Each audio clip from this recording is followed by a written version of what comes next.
Students. तो कैसे आप सब लोग? आई होप आप सब लोग अच्छे होंगे और आप लोग की पढ़ाई अच्छी चल रही होगी। तो आज हम स्टार्ट कर रहे हैं क्लास 8th मैथमेटिक्स का चैप्टर नंबर 2, जिसका नाम है linear equation in one variable. तो समझते हैं पहले कि लीनियर इक्वेशन वन वेरिएबल, इसका इंट्रोडक्शन क्या है, क्या इस चैप्टर का मतलब है और क्या क्या चीज़ें हम इसमें पढ़ने वाले हैं। अच्छा, before going to that chapter हम ज़रा रिकॉल करते हैं क्लास 7th के एक चैप्टर को जिसका नाम था सिंपल इक्वेशन। ठीक है, वहाँ हमने पढ़ा था कि एक्सप्रेशन क्या होते हैं और इक्वेशन क्या होते हैं। ठीक है, तो एक बार मैं पहले आपको रिकॉल करवा दे रहा हूँ कि व्हाट आर एक्सप्रेशन। ठीक है, कि जो हमारे एक्सप्रेशन होते हैं वो क्या होते हैं और कैसे एक एक्सप्रेशन इक्वेशन बनता है। ठीक है, तो एक्सप्रेशन किसको बोलते हैं? तो एक्सप्रेशन होता है वेरिएबल्स और कॉन्स्टेंट जो टर्म्स होते हैं उनका कॉम्बिनेशन। ठीक है, मतलब किसका कॉम्बिनेशन प्लस वेरिएबल्स जो होते हैं उसका जो कॉम्बिनेशन है वही कहलाता है हमारा एक्सप्रेशन। ठीक है, और जो वेरिएबल्स होते हैं उनको जनरली हम अल्फ़ाबेट से रिप्रेजेंट करते हैं। जैसे मैं एग्जांपल के लिए लिखूं तो देखिए ये 5x ये एक एक्सप्रेशन है। ठीक है, मान लीजिए 2x - 3 या आपका x + y है ना, ये सब क्या है? ये एक्सप्रेशन है। अच्छा, अब इनमें आपको दिख रहा होगा कि जो आपका जैसे x है, ये x क्या है? ये एक वेरिएबल है। इसके आगे जो नंबर लिखा 5 ये क्या है? ये एक कांस्टेंट टर्म है। मतलब कांस्टेंट मतलब जिसकी वैल्यू बदले ना कभी। ठीक है, तो ये 5 इसमें क्या होगा? ये कांस्टेंट। उसके अलावा ये जो x है ये क्या है? वेरिएबल, जिसकी वैल्यू क्या होगी? चेंज होगी। तो वेरिएबल का मतलब ही क्या होता है? जिसकी वैल्यू चेंज होती रही बार बार। अब यहाँ पर अगर मैं देखूँ x + y, तो ये दोनों के दोनों वेरिएबल है मेरे। ठीक है, इस पर्टिकुलर अगर मैं एक्सप्रेशन की बात करूँ तो यहाँ पर 2 और ये 3 जो हैं ये तो हमारे कांस्टेंट वैल्यू हैं और जो x है हमारा वो एक्सप्रेशन हो जाएगा। ठीक है, वो सॉरी क्या हमारा वेरिएबल हो जाएगा। ठीक है, तो चलिए आई होप आपको समझ में आ गया होगा कि एक्सप्रेशन क्या होते हैं। अब एक्सप्रेशन कब इक्वेशन बनते हैं? ठीक है, एक्सप्रेशन कब हमारे इक्वेशन बनते हैं, ये सब 7th क्लास का है एक्चुअली। तो किसी एक्सप्रेशन को इक्वेशन बनाने के लिए हम क्या करते हैं? इक्वल टू का साइन अप्लाई कर देते हैं। जैसे मान लीजिए ये ऊपर एक्सप्रेशन था मेरे पास 5x और मैं इक्वल टू का साइन लगा के इसको लिख देता हूँ =25। तो ये मेरा क्या बन गया? ये बन गया एक इक्वेशन। क्यों बना इक्वेशन? क्योंकि मैंने इसमें एक साइन ऐड कर दिया और वो साइन क्या है? वो है इक्वालिटी का साइन। किसका? इक्वालिटी का। अब इक्वालिटी का साइन जैसे ही किसी एक्सप्रेशन में लग जाता है तो वो एक्सप्रेशन देन बिकम इक्वेशन। ठीक है, चलिए कुछ और एग्जांपल और भी लेते हैं इक्वेशन के। जैसे मान लीजिए कि हमारे पास है 3x² - y² = 8, ये भी एक इक्वेशन ही है ना। कुछ और ले सकते हैं जैसे 2x - 3 = 4, ये भी क्या है? एक इक्वेशन ही है ना। अच्छा, अब एक पर्टिकुलर इक्वेशन लेके चलते हैं। जैसे मान लीजिए कि मेरे पास एक इक्वेशन है 3x - 7 = 19। ठीक है, तो अब एक पर्टिकुलर इक्वेशन में जो इक्वल टू के लेफ्ट साइड का, देखिए इक्वल टू के जो लेफ्ट साइड का सेक्शन है पूरा का पूरा, इसको हम बोलते हैं LHS, मतलब लेफ्ट हैंड साइड। और ये जो राइट साइड में इक्वल टू के उसको बोलते हैं क्या? RHS, मतलब राइट हैंड साइड। ठीक है, इतना आपको समझ में आ गया। अब ये जिस टर्म के साथ आपका एक वेरिएबल लगा हुआ है, ठीक है, इसको हम वेरिएबल टर्म का नाम देते हैं। तो ये क्या है? हमारा एक वेरिएबल हो गया। ठीक है, तो ये तो बेसिक से जानकारी हो गई कुछ किसके बारे में? लीनियर इक्वेशन वन वेरिएबल के बारे में। अच्छा, अब पहले देखो मैंने इक्वेशन के बारे में आपको समझा दिया, इक्वेशन क्या होते हैं, है ना। अब लीनियर का मतलब क्या है? देखो वेरिएबल का मतलब आपको समझ में आ गया। वेरिएबल मतलब ये जो आपको दिख रहे हैं x, y, ये सब क्या है? ये वेरिएबल्स कहलाते हैं, जिनको हम जनरली अल्फ़ाबेट से रिप्रेजेंट करते हैं ना। एक टर्म अभी छूट गया है जो है लीनियर। अच्छा, लीनियर का मतलब क्या है? तो मैं आपको थोड़ा सा, आप 8th क्लास से थोड़ा हायर की बात करते हैं। तो हमारे पास इक्वेशंस जो होती हैं वो 2-3 तरह की हो सकती हैं। लीनियर इक्वेशन हो सकती हैं, लीनियर इक्वेशन हो सकती हैं। इसके अलावा हमारे पास क्वाड्रेटिक इक्वेशन हो सकती हैं। ठीक है, जो कि आप 9th क्लास में पढ़ने वाले हैं। इसके अलावा हमारे पास क्यूबिक इक्वेशंस हो सकती हैं, जो कि आपके 9th + 10th दोनों में मिलेंगे आपको। इसके अलावा बाई क्वाड्रेटिक भी हो सकती हैं, बाई क्वाड्रेटिक इक्वेशन। एक सेकंड, हाँ, बाई क्वाड्रेटिक इक्वेशंस हो सकती हैं। ठीक है, अच्छा किसको हम लीनियर इक्वेशन बोलते हैं? तो लीनियर इक्वेशन उनको बोला जाता है जिनकी एक्सप्रेशन की या जिन इक्वेशनों की पावर केवल सिंगल हो, वन हो। ठीक है, हैविंग, मैं यहाँ लिख दे रहा हूँ इसका, हैविंग डिग्री बोला जाता है एक्चुअली पावर को। ठीक है, हैविंग डिग्री 1। मैं चलो एक एग्जांपल भी लिख दे रहा हूँ यहाँ पे, इसी के साथ एक एग्जांपल लिख दे रहा हूँ। जैसे मान लीजिए मैंने लिखा 2x + 3 = 1 मान लीजिए। तो यहाँ पे x की पावर कितनी है? x की पावर तो कुछ भी नहीं है, और कुछ भी नहीं मतलब इसको 1 मानेंगे हम। ठीक है, 1 को जनरल रिप्रेजेंट नहीं करते, लेकिन ये 1 है पावर। अब क्वाड्रेटिक इक्वेशन की अगर बात करूँ तो इसकी डिग्री कितनी होगी, इसकी डिग्री 2 होगी। हैविंग डिग्री 2, डिग्री मतलब पावर, हाँ डिग्री से कन्फ्यूज मत होना, डिग्री मतलब पावर की बात कर रहे हैं। तो जैसे मैं एग्जांपल ले लेता हूँ, 2x² + 7 = 3। तो यहाँ पे देखिए जो आपका वेरिएबल है उसकी पावर कितनी है, 2, तो ये एक क्वाड्रेटिक इक्वेशन है। अब वैसे मैं क्यूबिक इक्वेशन का एग्जांपल लूँ तो क्यूबिक की पहले डेफिनेशन हो जाएगा हैविंग डिग्री 3, जिसकी डिग्री कितनी होगी, 3 होगी। जैसे कि एग्जांपल के लिए, एग्जांपल में मेरे पास है, मान लीजिए 2x की पावर 3 - 3 = 9, ठीक है, इस तरह से मान लीजिए, है ना।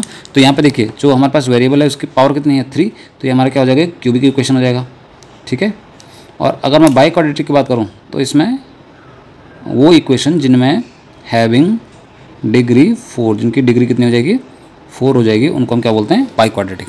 एग्जाम्पल लिख सकते हो, जैसे x की पावर 4 माइनस, ऐसा करके कुछ और भी इक्वेशन मान सकते हैं। चलिए लिख देता हूँ, जैसे मान लीजिए x की पावर 4 - 3x² + 2x + 4, है ना, इस तरह से मान लीजिए मैंने लिख दिया, तो ये हो गया मेरा एक बाई क्वाड्रेटिक।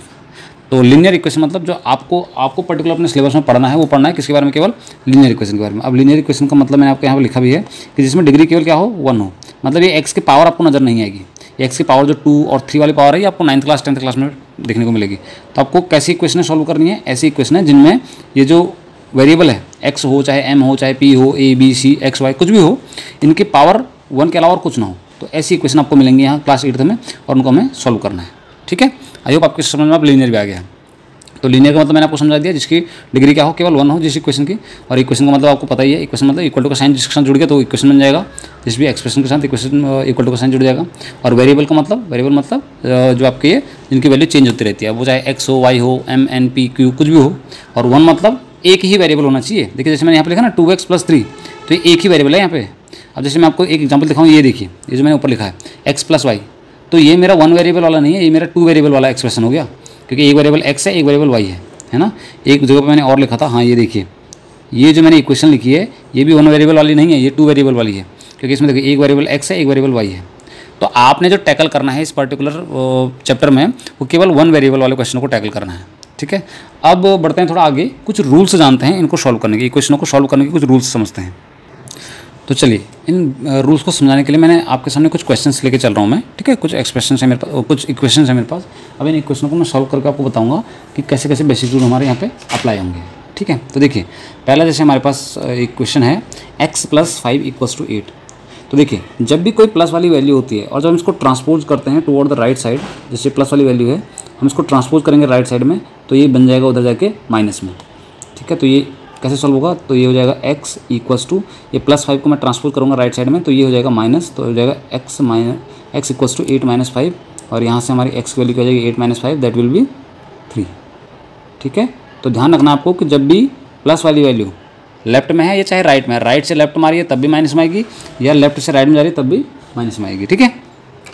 अब सेकंड देखिए लिखा है x - 8 = 4। तो जब भी कोई माइनस वाली वैल्यू को हम राइट साइड में या राइट से लेफ्ट साइड में ट्रांसपोज करते हैं, ठीक है, तो वो प्लस बन जाता है, ठीक है। तो यहाँ पे क्या हो जाएगा x = देखिए ये 4 है पहले से ही, है ना, ये माइनस का 8 ट्रांसपोज होगा राइट साइड में, ये बन जाएगा आपका प्लस का 8, ठीक है। तो यहाँ से जो वैल्यू है x = 12 हो जाएगी, ठीक है। अच्छा मैं एक चीज़ आपको और थोड़ा समझाना बता दे रहा हूँ, क्योंकि स्कूल्स में मैंने बहुत देखा है कि जनरली बेसिकली बच्चे करते क्या हैं कि जैसे उनको ये तो पता होता है कि माइनस वाली वैल्यू उधर जाके प्लस होगी, तो क्या करते हैं 8 को ट्रांसपोज कर देते हैं राइट साइड में, लेकिन साइन इस 4 के आगे लगा देते हैं माइनस का। देखिए 4 के आगे कोई माइनस का साइन नहीं है, 4 तो यहाँ ऑलरेडी क्या है प्लस में है, तो 4 के आगे माइनस का साइन नहीं लगेगा, ठीक है। ये जो 8 है माइनस का ना, ये उधर जाके इसके आगे लगेगा प्लस का साइन।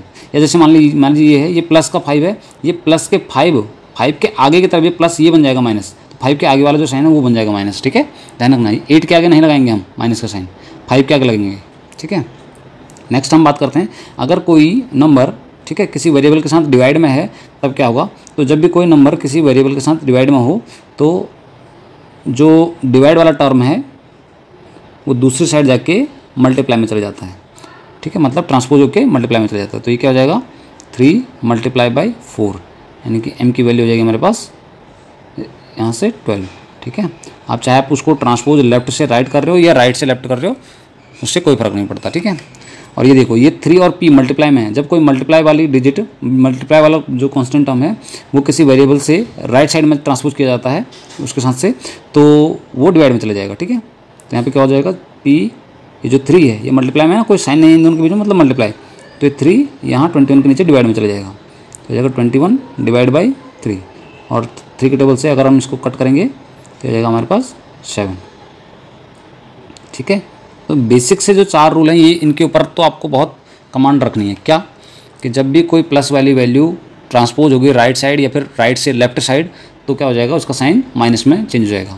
माइनस वाली वैल्यू कोई ट्रांसपोज करेंगे हम राइट साइड में या लेफ्ट साइड में, तो वो प्लस बन जाएगा।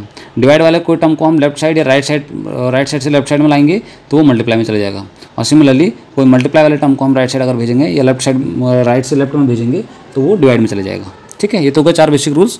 अब 2 क्वेश्चन मैंने आपके सामने और रखे हैं जो थोड़ा सा टिपिकल लेवल के हैं, हल्का सा, ठीक है। देखिए इस तरह के अगर आपके पास एक्सप्रेशन आ गया, इक्वेशन आ गया, तो इसको सॉल्व कैसे करेंगे। तो देखिए जो 3/2x है उसको तो आप ऐसे का ऐसे ही रहने दीजिए। ये प्लस का 4 जो है, ठीक है, आप सबसे पहले क्या करेंगे, इसको ट्रांसपोज कर देंगे राइट साइड में, तो क्या बन के आएगा, ये हो जाएगा 13, तो पहले से था ही हमारे पास, ये प्लस का 4 उधर जाएगा तो बन जाएगा माइनस का 4, ठीक है। तो एक सेकंड, हाँ यहाँ से बनेगा 3/2x, ये तो हमारे पास पहले से था। 13 में से 4 कम करेंगे, 4 लेस करेंगे, माइनस करेंगे, तो बन जाएगा 9। अब देखिए ये 3/2 मल्टीप्लाई में है x के साथ, तो जब हम इसको इस 3/2 को ट्रांसपोज करेंगे राइट साइड में, तो इसके डिजिट आपस में रेसिप्रोकल हो जाएंगे, ठीक है। तो ये बनेगा कैसे, 9, ये 3/2 है ना, तो 2 ऊपर चले जाएगा और 3 नीचे आ जाएगा, इस तरह से, ठीक है। अब इसको आप सॉल्व करना चाहें तो यहाँ सॉल्व कर भी सकते हैं। देखो 3 के टेबल से 9 कट जाएगा कितने टाइम, 3 टाइम्स, और यहाँ से जो x की वैल्यू आएगी वो कितनी आएगी, 3 2 जा 6, ठीक है। इस तरह से ये इसका आंसर आ जाएगा। आपके सिलेबस में अब, क्योंकि इस साल या पिछले साल से जो सिलेबस है वो रिड्यूस कर दिया गया है ना, तो अब ये सिंपल से वाले जो आपके इक्वेशनों का सॉल्यूशन है वो तो आपके सिलेबस में है नहीं। तो आपके सिलेबस में जो स्टार्टिंग है वो है solution of variable on both side, ठीक है। मतलब लेफ्ट साइड में वेरिएबल है और राइट साइड में वेरिएबल है, इनको आपको सॉल्व करना आना चाहिए, ठीक है। तो मैं एक आपको पहले सॉल्व करके दिखा दे रहा हूँ, फिर हम एक्सरसाइज की तरफ चलेंगे, वहाँ सॉल्व करेंगे। देखिए बेसिकली करना क्या होता है, जब भी आप इनमें अगर कन्फ्यूजन आपको हो कि किस तरह से इसको सॉल्व करें, तो एक्सप्रेशन को चेक करना है। देखो ये 2x है, ये एक्सप्रेशन वाला, सॉरी ये आपका वेरिएबल वाला आपका टर्म हो गया। सिमिलरली यहाँ पे देखिए x, ये भी एक वेरिएबल है, तो हम वेरिएबलों को एक साइड ले आएंगे, वेरिएबल को इस साइड ले आएंगे।